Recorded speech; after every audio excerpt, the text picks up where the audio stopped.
എന്റെ പൊന്നേ ഇതെന്ത് ഗാഥ പറഞ്ഞിട്ട് വന്നതാ. ഞങ്ങളുടെ ഒരു 50,000 കടം അടിച്ചിട്ടുണ്ടായിരുന്നേ. ആര്? ഗാഥ. അപ്പൊ ഇവിടെ ഏൽപ്പിച്ചിട്ടുണ്ടെന്നാ പറഞ്ഞത്. അപ്പുറത്തായിരിക്കോ ഗാഥയുടെ വല്യമ്മയുടെ വീടാണ് അപ്പുറത്ത്. ലേഖാന്റിന്ന പറഞ്ഞത്. ലേഖാന്റിന്നാ 50,000 രൂപയാ. എന്നൊരു കാര്യം ഈ വള ഊരിത്തരാം. ഇന്ന് ബർത്ത്ഡേ ആണോ? Happy birthday.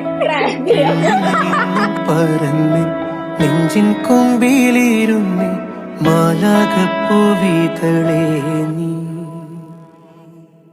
മായാജാ